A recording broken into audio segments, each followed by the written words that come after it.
What happens when the people who work the hardest go home hungry? This is not a story of laziness or entitlement. It is not about failure or lack of effort. It is about a truth that hides in plain sight. How sometimes, even when you give everything you have, the system still takes more. Derek Lawson, 52, was a man of iron will. The founder and CEO of Lawson Freight, a nationwide logistics giant, he had built everything from scratch. No trust fund, no family business, just long nights, calloused hands, and a relentless belief. If you work hard, you will rise.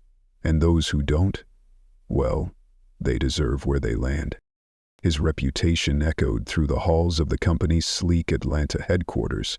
Brilliant, demanding, unyielding. He was the kind of leader who believed fairness meant paying you what you earned, and nothing more. What you did after hours was none of his concern. Until one night, that changed. It started quietly. Derek sat alone in his glass-walled office, the city skyline burning orange in the late-hour haze. Most employees had gone home. The silence was comforting. Numbers danced across his screen, quarterly performance metrics, trend lines, cost analyses. He lived in this world. Data, output, profit, efficiency. But something shifted. Through the glass pane, down the hallway, a faint light glowed from the break room. Movement. A figure. He squinted. It was Alana Brooks, 36, one of the warehouse floor supervisors. She wasn't someone who attracted attention. Punctual, respectful, quiet. Always the first to volunteer for extra shifts. Always the last to complain.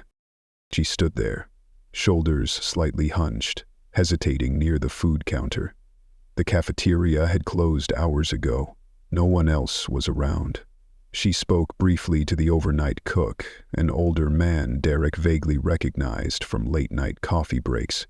The exchange was quiet, discreet, but the body language was unmistakable.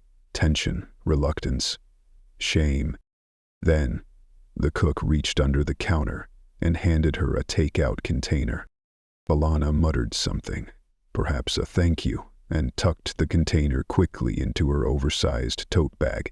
She glanced around the room, checking if anyone had seen her. Then she turned and walked out, her steps hurried but deliberate, head low. Derek leaned back, unsettled. He wasn't the kind of boss who spied. He respected boundaries. He believed in order, effort, fairness. But Alana worked harder than most. She picked up shifts others refused. She didn't ask for help. If anyone should be able to afford a meal, it was her. But why did she have to ask for one?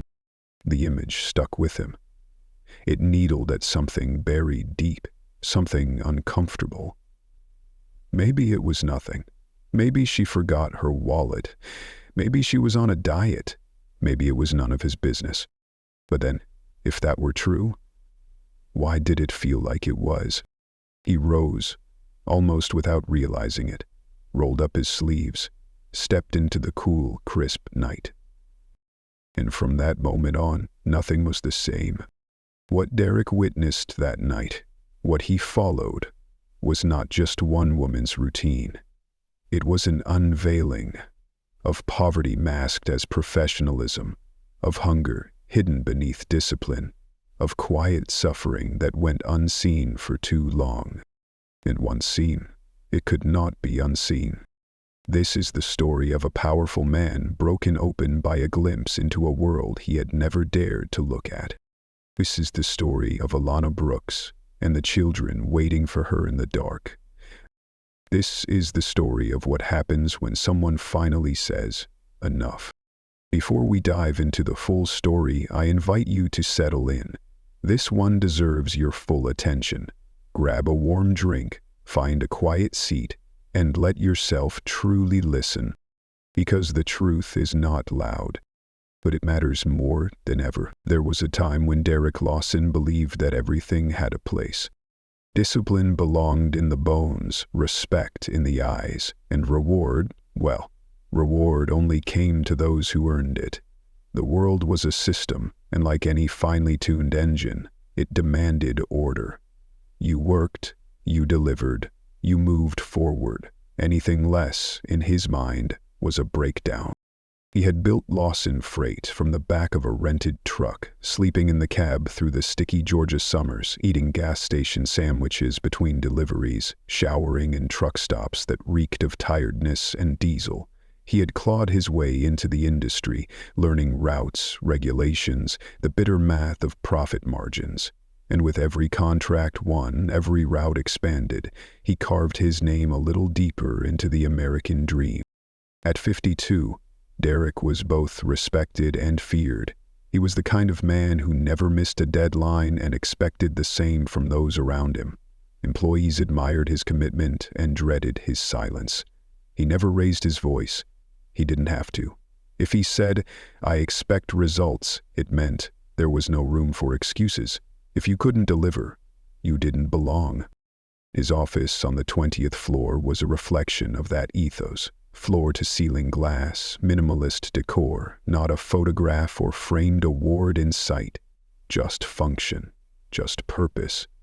He spent more time in that office than he did in his own home. The world below was a blur of movement and momentum, trucks moving like veins through a living system, his system.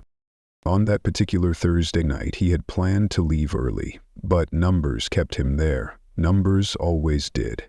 Margins were tightening. A union dispute in the Midwest threatened to delay an entire corridor. It was the kind of detail that gave him ulcers, but also made him who he was. Derek Lawson didn't blink. He solved. But that night, the numbers refused to behave. And outside his glass cocoon, the world, his world, shifted. He saw her again. Alana Brooks. 36, quiet, efficient, a ghost of a woman whose presence you only noticed because of her absence. She never called in sick, never complained. She was the type of employee who could disappear into the fabric of the company, a cog so reliable no one questioned if it might break. She lingered in the break room long after others had clocked out. Derek didn't know why he kept watching. He told himself it was curiosity, maybe concern.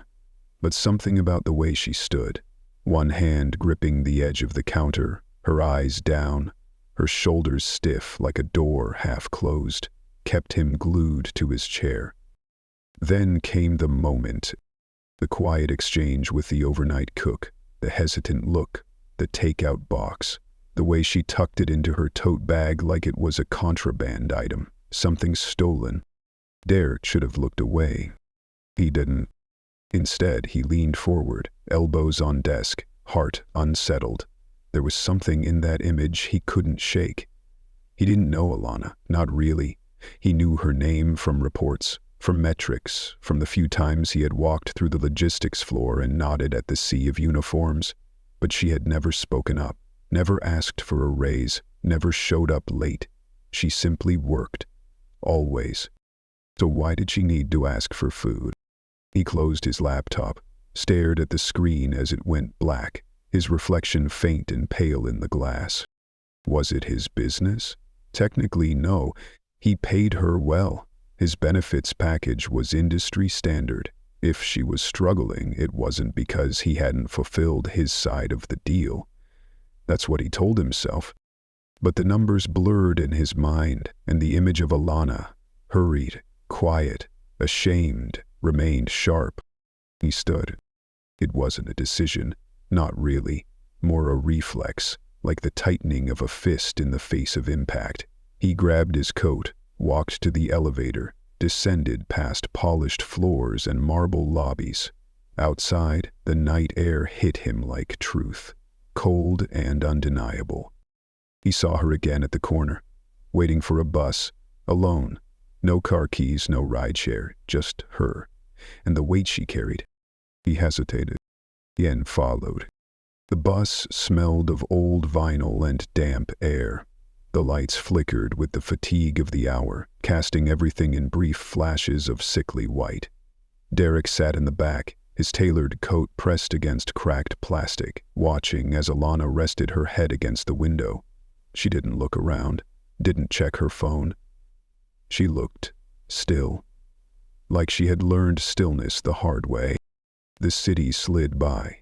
Neon signs, fast food joints, late-night traffic. But the further they rode, the less familiar it became. Brick buildings gave way to sagging porches. Potholes replaced freshly painted lanes. Street lamps flickered in resignation. Derek had never been here before. Not just physically, emotionally, morally. He had built his world to never have to see this part. Lana stepped off, and he followed. He kept his distance as she moved through the neighborhood, past chain-link fences and homes that leaned with age. Finally, she climbed a rusted stairwell and opened a door to an apartment that looked like time had forgotten it. He paused at the edge of the building, peeked through the faded curtains.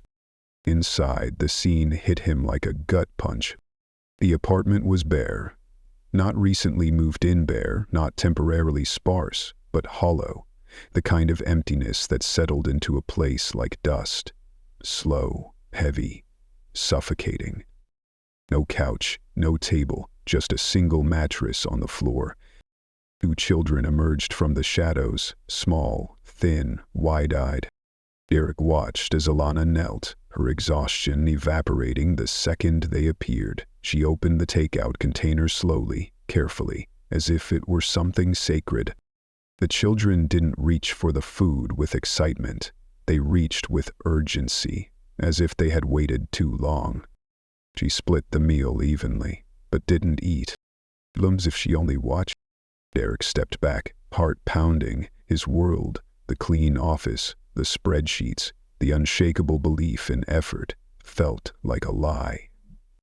This woman worked for him, and this was her life. A gust of wind rattled a loose sign nearby. The night felt heavier now. It wasn't just air. It was weight, shame, guilt, realization. Then a voice broke the stillness. "Mommy, will we have breakfast tomorrow?" Derek froze. Lana's answer was soft, steady. "Of course, baby. I'll figure it out." But it wasn't real. It was armor. Armor she wore not for herself, but for them. And Derek, for the first time in years, didn't have a plan. Didn't have a formula. He only had a question. How many more Alanas worked under him?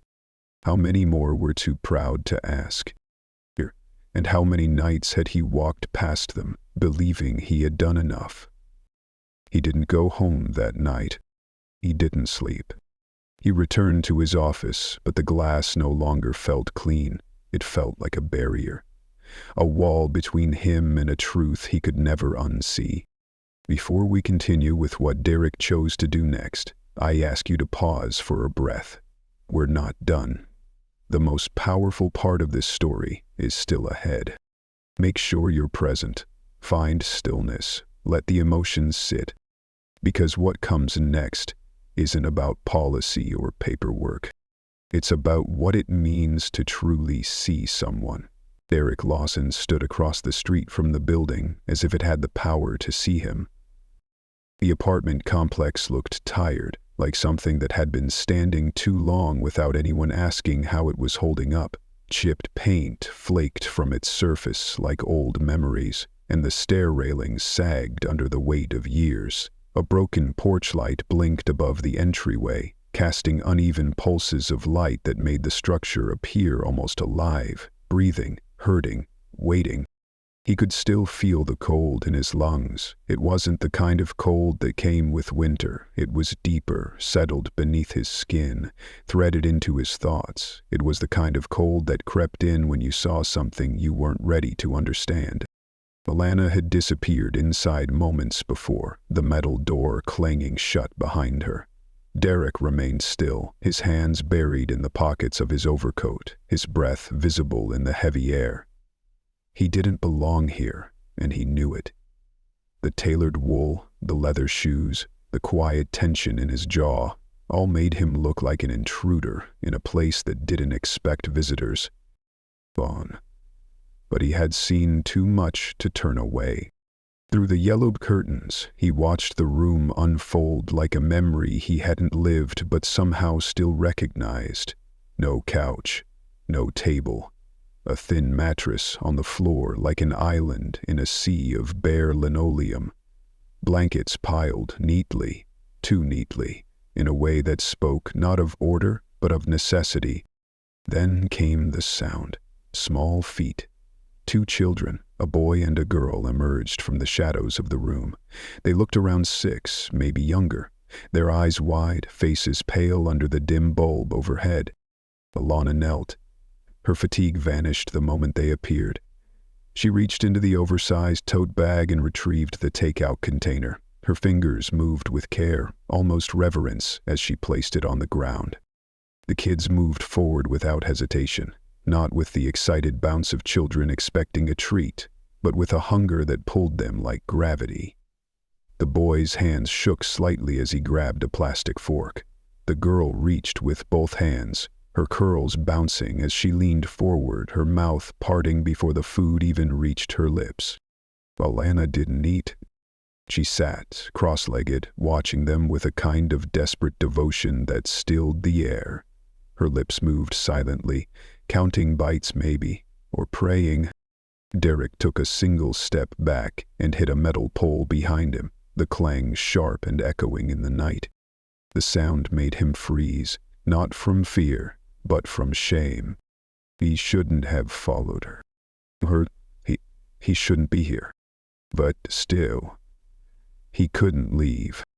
There was a moment when Alana looked up, her eyes lifting toward the window.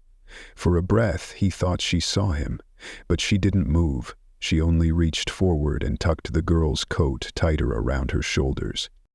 Then came the voice. "Oh, Mommy, will we have breakfast tomorrow?" It was barely a whisper, a single thread of sound against the vast silence of the night. Derek felt his throat tighten. Alana smiled, but it wasn't real. It was the kind of smile you wear like armor, the kind you hope will hold just long enough for someone else to believe it. "Of course, baby," she said, brushing the girl's curls from her face. "I'll figure it out." Her voice didn't tremble, but her eyes did. And in that moment, something inside Derek cracked. Not shattered, not collapsed, but cracked, like the first fissure in a wall that had stood too long. He pressed a hand to the glass of a bus stop sign beside him, not because he needed balance, but because he didn't know what to do with his body. He had spent his entire life solving problems with numbers, logistics, decisions, but this wasn't a system he could fix with efficiency. This was humanity. And for the first time, he didn't feel like a CEO. He felt like a man who had failed to see. It would be easier to walk away. Easier to tell himself this was the exception, not the rule. That Alana was just one story in a sea of thousands. That he paid fair wages. That he offered overtime. That this wasn't his burden. But the truth sat in his chest like an anchor. She worked for him. And yet here she was, feeding her children on leftovers from a break room, sleeping on the floor, wearing weariness like skin. He wanted to knock. You say something. But what could he say? And "I'm sorry." Wouldn't feed her kids. I didn't know. Wouldn't buy her a table. I care, Adele. Wouldn't erase the years she had suffered in silence. Instead, he stepped forward and did something he hadn't done in decades. He knelt, right there, on the sidewalk, under a flickering streetlight, in the cold. He lowered himself to the ground, slowly, purposefully, not because it changed anything, but because it was the only way he could physically express the weight pressing down on him. He stayed there, knees against concrete, hands loose at his sides, head tilted back toward the apartment's window. The glass didn't respond. But the act mattered. It stripped him of title, of hierarchy, of control. It was not an apology. It was acknowledgement that he had failed to see her, that he had let the glass walls keep him blind. And in the silence of that night, with the wind crawling through the alleyways and the streetlight humming like breath, he whispered the only words that made sense. "I'm sorry, I see you now." He stood after a while, not with urgency, but with clarity. Then, as if propelled by a force outside of himself, he turned and walked, not back to his car, not toward any destination, just forward, into the cold, into the reckoning.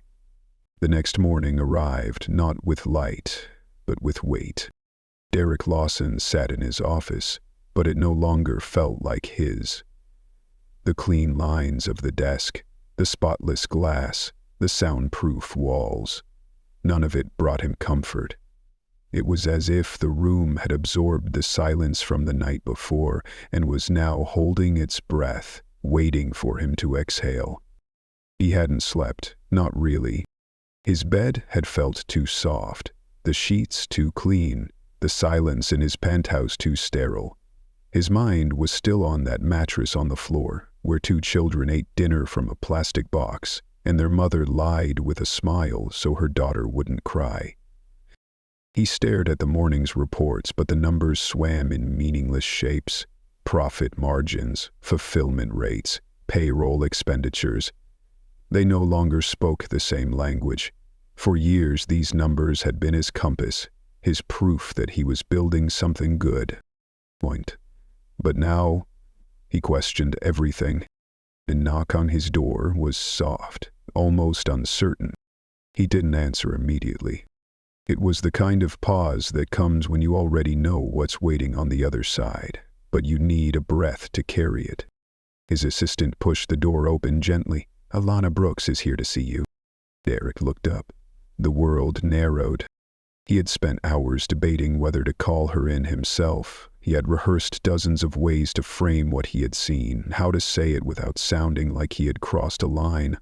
But now she was here, of her own will. That meant something. "Send her in," he said quietly. The door opened wider, and Alana stepped in. Her posture was guarded, her face worn but composed. She moved with the hesitation of someone who had walked into rooms like this before, and had never left better than she entered. She sat across from him, her hands folded tightly in her lap. There was a steadiness in her body, but her fingers betrayed her, gripping, releasing, gripping again. "You wanted to see me, sir." Her voice was even, measured, a tone trained over years of learning not to flinch. Derek stared at her. The words he had practiced didn't come. So he spoke the truth. "I saw you last night." She froze. It was so slight, barely a shift in her shoulders, a flicker in her eyes. But he saw it. The wall rise, the shield snap into place. He had seen her children eat leftovers. He had seen the inside of her home. He had seen too much. "I followed you home," he continued, quietly. "I know that's not okay, but I didn't know how else to understand what I saw." She drew in a breath, a sharp, involuntary inhale, like someone trying not to drown. "I don't understand," she began, her voice tight. Why would you?" He didn't interrupt, not with words, but his eyes held hers, steady, apologetic, human. "I saw you take the food," he said, "and then I saw where you brought it." Her lips trembled. And then, just like that, her expression changed, hardened. She didn't cry. She didn't plead. She straightened her back, lifted her chin. "What you saw," she said, voice sharpening, "was a mother doing what she had to." "I know," Derek replied. "And what I saw broke something in me." There was silence. heavy, unmovable. Then, without a word, Derek reached into his desk drawer. He pulled out a plain envelope and slid it across the desk. She didn't touch it, just stared. "This isn't a handout," he said. "It's not charity. It's an investment. In you. And in everyone like you who's kept this company alive while I was too busy looking at numbers to see people." She didn't speak. Her fingers hovered over the envelope, then pulled back. "Well?" she asked, finally. "Why now?" Her voice wasn't angry. It was tired. Derek leaned forward. His hands were shaking slightly, not from fear, but from exposure. He had never felt this naked in front of an employee before, and yet he welcomed it. "Because I thought hard work was enough," he said, "but I was wrong. You've done everything right, and it's still not enough. That's not on you, that's on me." Then came the image, the one he hadn't shaken all night. And that little girl's question, "Will we have breakfast tomorrow?" It had echoed in his mind like a bell no one else could hear, and now he needed her to understand that it had changed him. "I want to change how we run this place," he said. "Wages, hours, benefits, real support. But I can't do it right without listening first." He reached forward, not with another document, but with his heart. "I need your voice, your experience, your truth." That's when Alana looked at him. Really looked. She saw the man behind the title, the hands that weren't holding power, but reaching. And then, without warning, her composure cracked.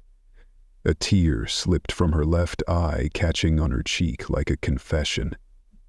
She wiped it away fast, but not fast enough. "I don't know how to accept help," she whispered. "I've never been good at it." "You don't have to be," Derek said softly. "Just let someone stand beside you, for once." She nodded, slowly, as if that movement cost her something sacred. Then, with deliberate motion, she picked up the envelope and held it to her chest. Not for the money, not for the gesture, but for the belief it represented. Derek stood, and in a moment that would live in him forever, she whispered, "Please, don't let this be temporary." He shook his head. "It won't be." And for the first time, he meant it. Now he saw them differently. He didn't see operation. He saw lives. After Alana left his office, envelope clutched to her chest like it was both a burden and a lifeline. He hadn't sat down. He couldn't. The conversation echoed inside him like thunder in an empty cathedral. Her words, "Don't let this be temporary." That quiet plea clung to him like smoke, and Derek Lawson had never let anything cling to him until now. He didn't call his assistant, he didn't schedule a meeting, he didn't even review notes. He picked up the phone himself and dialed the number he rarely used, the number of Lisa Carver, his chief financial officer and the only person who had helped him build this company from day one. She answered on the second ring. "Didn't expect to hear from you until the board meeting next week," she said, voice crisp. "I need to talk," Derek replied. "Today. Emergency benefits, wages, support programs. I want a full model by the end of the day." There was a pause. "You're not the impulsive type," Lisa said slowly. "What happened?" Derek stared out at the yard below, where workers in reflective vests moved like veins of the company's beating heart. Feeling saw something I should have seen a long time ago. Lisa didn't ask more. She only exhaled, and Derek could hear the click of keys in the background. "Okay, I'll start running numbers. But if you're serious, you need to prep for the storm. The board won't like this. Neither will the investors."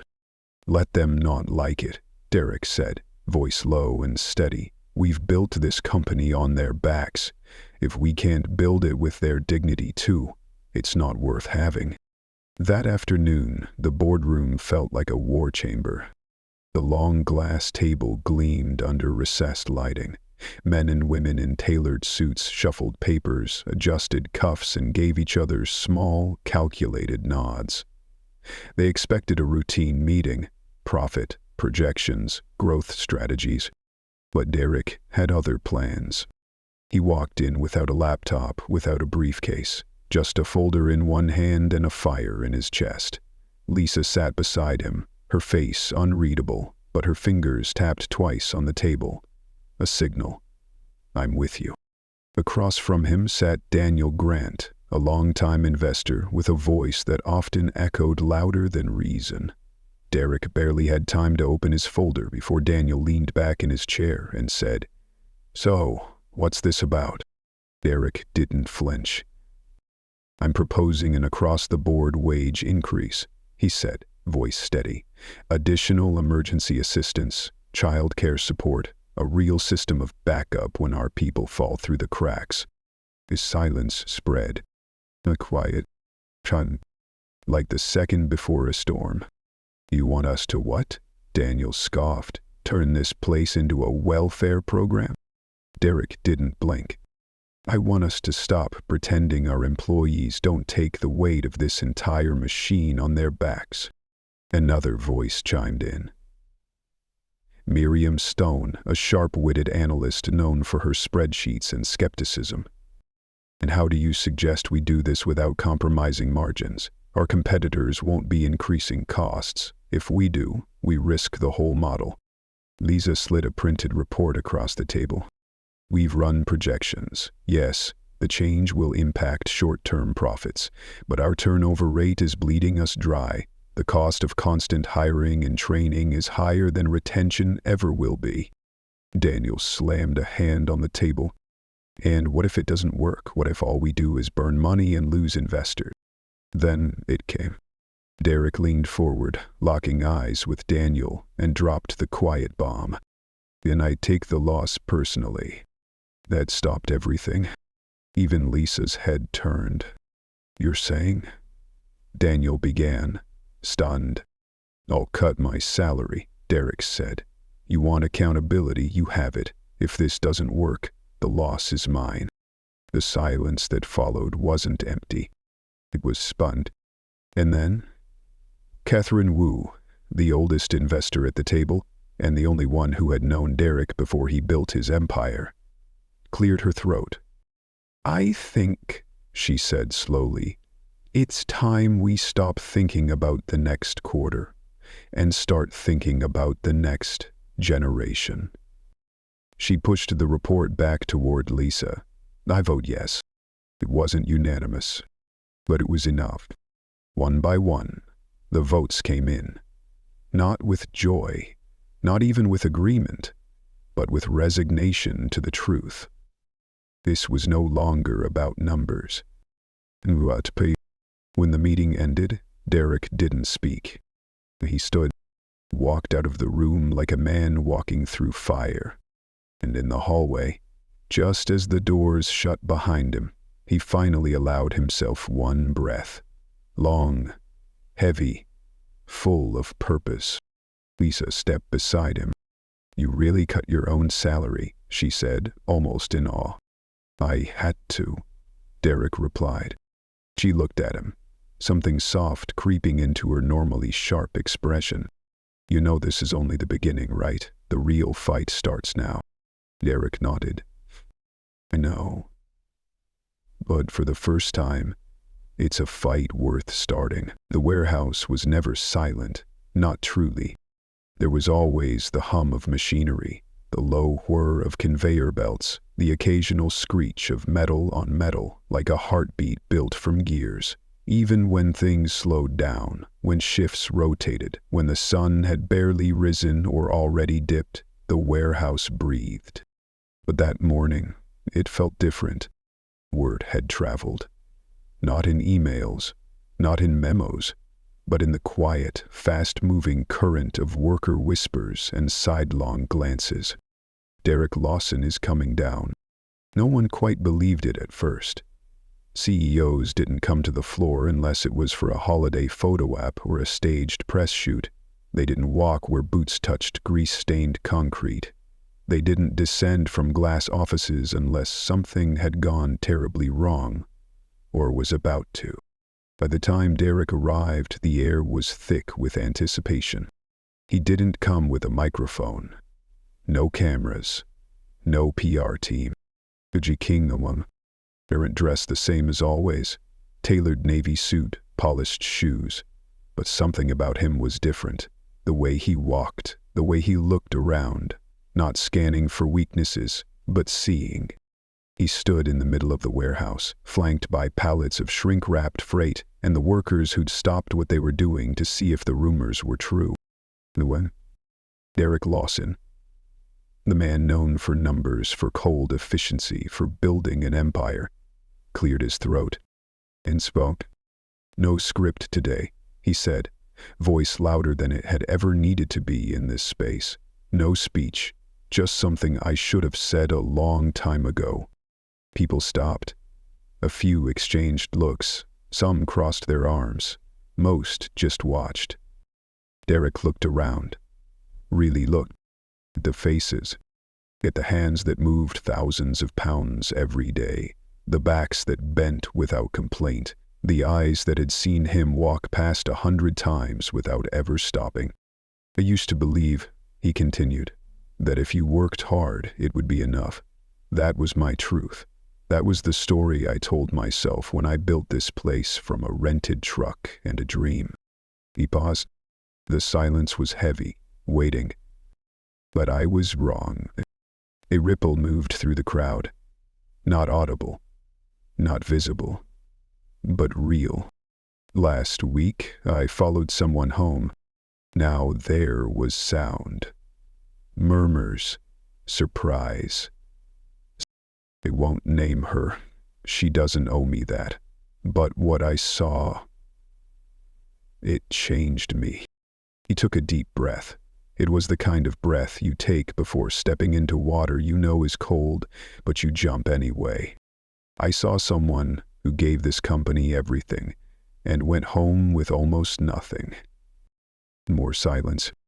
Not judgmental, just raw. "I saw 2 kids share one meal. I saw a mattress on the floor. I saw dignity holding itself together with threads.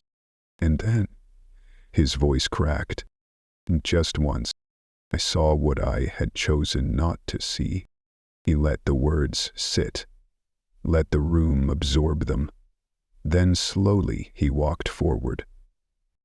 Adrianta stands holding the row of electric shelves, past rows of shelving, until he stood in front of Alana Brooks. She hadn't stepped forward. She hadn't wanted to be seen. But he saw her. Everyone did now. "I'm sorry," he said quietly. "I didn't see you, and I should have." Alana didn't speak. Her face remained still, but her eyes, they shimmered. And then Derek did something no one expected. He bent down, not in shame, targeted but in solidarity. He knelt on that cold, stained warehouse floor, in his suit, in front of everyone. It was not a performance. It was an answer to all the nights people like her had gone unseen. When he rose, he turned to the room again. "We're changing everything," he said, effective immediately, and he listed them. Wage increases, real ones, not pennies. Emergency relief programs, childcare support, overtime policy reform, mental health access, job training and promotion pipelines. He spoke each word like a vow. And then finally, "If we are going to be the best logistics company in the country," he said, "we have to start by being the most human." A murmur of reaction, a soft clap from someone in the back, then more and more, until it became a wave of applause. Not loud or frenzied, but steady, like rainfall on a roof that had been too dry for too long. Derek didn't smile. He bowed his head and whispered, just to himself, "Now, we begin again." Applause fades. It always does. Even the most heartfelt ovation, steady, true, earned, has a limit. Sound gives way to silence, momentum to uncertainty, and euphoria to a quieter, more difficult question. The what? After Derek Lawson's speech, the warehouse floor slowly returned to motion. Forklifts resumed their hum. Voices returned in murmurs. Some clapped Derek on the shoulder in passing, unsure of what to say. Others avoided his gaze entirely, afraid to believe too much, too soon. Change had been announced, but change, people knew, was fragile. Promises had been made before. Upstairs, in a dim conference room lit by filtered gray daylight, Derek sat at the head of a narrow table. His hands were folded. Across from him sat department heads, shift supervisors, and one or two senior drivers who had worked for Lawson Freight since its earliest days. Lisa Carver stood at the whiteboard, outlining the first wave of policy rollouts. Wage tiers, emergency assistance pathways, child care partnership proposal. It was structured, real, tangible, and still there was tension in the room. Terrell Dean, a warehouse floor supervisor, leaned back in his seat, arms crossed. "Look, I appreciate what you're doing," he said, "but you've got to understand something. People out there, they're waiting for the other shoe to drop." Derek nodded slowly. "I know. No disrespect," Terrell added, "but most of them think this is a PR move, that it won't last past the next earnings call." Derek didn't argue. He let the words sink into the walls. Then he stood, walked to the board, and did something simple. He picked up the black dry erase marker and crossed out the word pilot from the top of Lisa's chart. Everyone saw it. That one action, bold, final, without explanation, meant everything. "This isn't a trial," he said. "It's our new standard." The silence that followed wasn't skeptical this time. It was quiet because something had shifted. Downstairs, Alana Brooks clocked out from her shift and walked through the loading bay toward the front entrance. Her steps were slower than usual, not tired, thoughtful. A flyer was posted on the bulletin board near the exit. Child care application support now open in bold, simple lettering. Aimed at her feet. She didn't stop to read it. She just looked at it, once, long enough to register that it was real. And then she kept walking. That night, she didn't take the bus. Lisa had arranged a small fund to offer gas stipends for employees willing to carpool. Marisol, a woman from the inventory team, had offered Alana a ride. The drive home was quiet, comfortable. No small talk needed. When they pulled into Alana's complex, the porch light on her unit flickered on. Her daughter had figured out how to reset the circuit again. Alana smiled. Inside, the apartment still had no couch, still had no table, but now, in the corner, sat a new second-hand dresser someone from HR had quietly helped her acquire. And on top of that dresser, carefully taped to the wall, was her son's newest drawing. It was a crude sketch, a few stick figures holding hands. And under them, in shaky block letters, "Mom plus me equals team." Alana sat on the mattress. For a moment she didn't move. Then she reached for her phone and did something she hadn't done in months. She set an alarm for the next morning, not for work, but to wake up early and pack her kids' lunch. Not leftovers, not found food. Young food. It wasn't a big gesture, but it felt like a crack of sunlight in a life that had lived too long under shadows. The next day, she saw Derek again. Not in the boardroom. Not behind glass. He was walking through the break area with a notepad, stopping, asking questions, listening, taking notes. When he approached Alana, she straightened instinctively, but he only smiled. "You said not to let it be temporary," he said softly. She looked at him, still guarded, but less so. "And I meant it," she replied. He nodded. And then, quietly, "We're just getting started." He started to turn, but her voice caught him. "Mr. Lawson." He turned back. Her eyes held his. "If it starts to fade, if people start to forget." She hesitated. The words were heavy. "Promise me you won't." Derek stepped closer. Not as a boss, not as a savior, but as a man who had seen, who had changed. "I won't," he said. "In Villily Maiden." He reached into his inside coat pocket and pulled out a folded piece of paper. It was old, creased, worn at the corners. He handed it to her. On it was a little girl, a ball of food, and under it, in a child's scrawl, "Thank you for dinner, Mommy." "I kept it," Derek said, "to remind me what matters." Alana looked at the drawing. Her breath caught. But she didn't cry. But she closed her fingers around the paper like it was something sacred. Then she whispered, "Then maybe this time, it really will last." Weeks passed, and for the first time in a long time, they didn't disappear into sameness. Something was different at Lawson Freight. Not everything changed overnight. No real story does. But the change had roots now, and roots, when tended, hold. There were hiccups, of course. Old habits don't bow out gracefully. Some managers dragged their feet. Some employees refused to believe it. A few quietly left, unconvinced, but others, many others, stayed and began to look around with cautious hope. The break room had more conversation now, more laughter too. Kids' drawings started appearing on the back wall, posted anonymously without permission, but never removed. One showed a forklift flying like a spaceship. Another, a group of stick figures holding up a giant heart. Alana Brooks came in early one Friday and found someone had left a fresh apple and a note at her locker. "For the strongest woman I know, myself." She didn't know who M was. She didn't ask.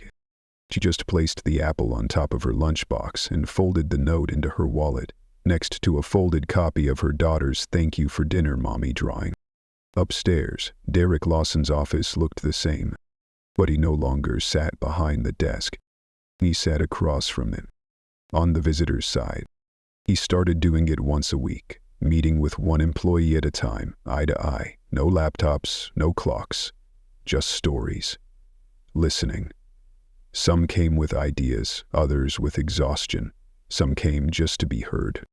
He didn't have answers for all of them, but he gave them his presence, and sometimes that was enough.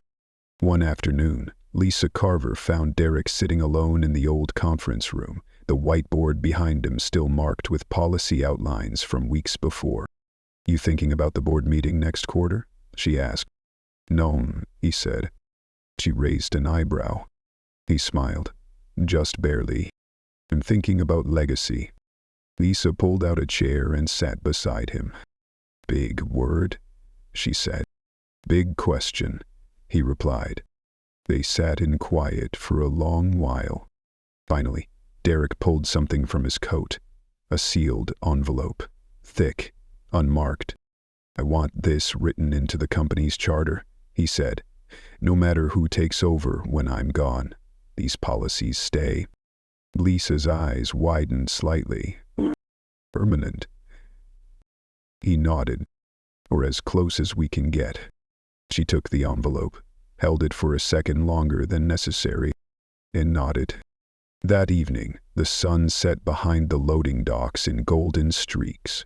Workers leaned against trailers, drank water from coolers, swapped weekend plans. It looked ordinary. But it wasn't, because ordinary had become something precious. Alana stood by the front gate, watching her kids run toward her, her daughter holding a brown paper bag and her son waving a crayon-streaked certificate. Helper of the day. They jumped into her arms. She laughed, lifting them both off the ground in one motion. Behind her, Derek walked out of the building, unnoticed at first. Then her daughter pointed. "Mommy, it's him." Alana turned, smiled. Derek stopped a few feet away, no words, just a quiet nod. Then he did something that no one expected. He bent down, pulled off his watch, an expensive, heavy timepiece he'd worn for 20 years, and placed it gently in her son's small hand. "For the helper of the day," he said, "but only if you promise to use your time wisely." The boy stared, wide-eyed, then nodded, solemn as a monk. Alana looked at Derek, stunned.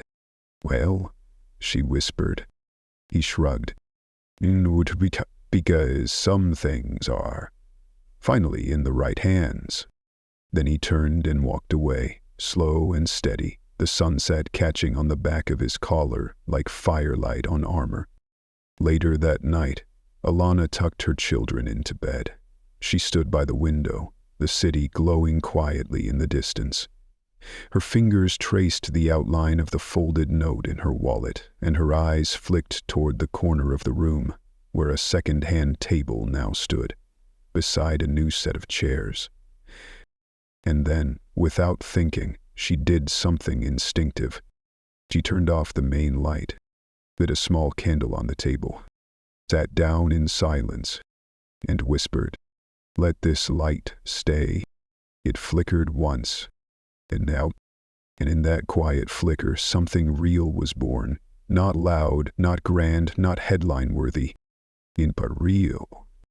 And sometimes that's the only revolution that matters. The world didn't change in loud ways.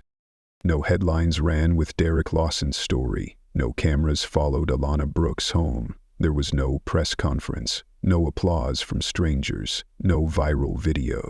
Just quiet. And in that quiet, something extraordinary took root. Weeks turned into months. The warehouse rhythm steadied, but something in the air stayed different. Not everyone noticed it, but those who had once felt invisible, they felt it first.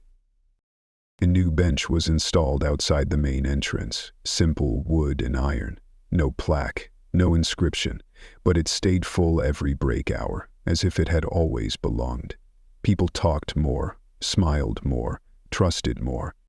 One morning, Derek walked into the break room and found a drawing pinned to the bulletin board. It wasn't signed. It showed a giant pair of boots, CEO boots, and beside them a pair of small sneakers, standing proudly in the same direction. Underneath were 5 words. "Walk with us, not above." He didn't say anything, just stared at it. Then, slowly, gently, he took off his shoes, right there, and left them by the board. He worked the rest of the day in socks. Some laughed, some blinked, some just watched. But it said more than 1,000 memos ever could. That afternoon, Alana sat on a bench outside with her daughter, the girl's feet swinging, tapping against the iron legs. "Mom," she said suddenly, looking up, "do people ever really change?" Alana looked at her for a long moment, then nodded. "They do," she said. "Sometimes they just need to see something real." The girl furrowed her brow. "Like what?" Alana smiled, brushing her daughter's hair back. "Like dinner on an empty floor. Like a boss who listens. Like someone finally saying, 'I see you.'" That night, at home, the candle on the kitchen table burned again. Same wax, same wick. But now, her children asked to light it themselves. A ritual. Small going to. At Lawson Freight, the quarterly report was quietly released. Numbers held. Growth remained. But one chart stood out. Voluntary turnover rate had dropped by 42%. When asked about it in the next board meeting, Derek simply said, "People stay. When they matter." Lisa smiled at him across the table. No one disagreed. Later that month, a young man named Marcus, new on the shipping floor, came to Alana during break. "I heard you were the first one he followed home," he said awkwardly. She looked at him, amused. "Mr. Lawson." She shrugged. It wasn't about me, she said. It was about what he refused to ignore. Marcus paused, then looked at her seriously. My mom worked here 10 years ago, he said. She left. Said it was too hard, too hollow. I think she'd want to come back now. Alana reached into her bag, pulled out a crumpled note she kept, still folded after all these months, and pressed it into his hand. Tell her this place doesn't just pay checks now, she said softly. It pays attention. The boy held the paper, read it, smiled, and in that moment, the story didn't need telling again. It was already living. It was a small moment, quiet, almost invisible. One evening, long after the warehouse lights had dimmed and the city slipped into its hush, Alana Brooks stood at her window, holding a cup of tea with both hands. No noise, no applause, just the glow of her daughter's nightlight casting warmth into the room. It was peace, but not the kind that comes after victory. It was the kind that comes after survival, and that's its own kind of power. Because healing doesn't always roar. Sometimes it hums through shared silence, steady paychecks, soft laughter, or a child asking what time dinner will be, and already knowing there'll be one. The changes that Derek Lawson began didn't fix the world. They didn't erase injustice, but they carved a small space where dignity could breathe again, where silence was no longer the only answer, where justice began, not in courts, but in choices. And in this space, a legacy was planted, not in profits or policies, but in how we decide to see one another, and what we do once we do. The message for our elders, our witnesses. There's something sacred about noticing, especially when you've lived long enough to know how easily people become invisible. This story, about a CEO, a mother, and a long overdue moment of seeing, reminds us of one simple truth. Real change rarely starts with the loudest voice. It begins with the one willing to stay in the room long after others have left, willing to kneel, to listen, to act. Maybe you've seen injustice from afar, maybe you've lived it, but no matter how old we are, we all still carry the quiet power to notice someone, to honor them, to insist they matter. Because kindness, when practiced long enough, becomes justice, and justice, when shared widely enough, becomes a new kind of future, one built not just by policy, but by presence. If this story moved you, we invite you to carry it forward. Subscribe to Unheard Racist Stories, share this story with someone you trust, and help ensure that what's left unheard will still be felt. Thank you for spending your time here with us. We hope you'll stay for the next story. Until then, take care of one another.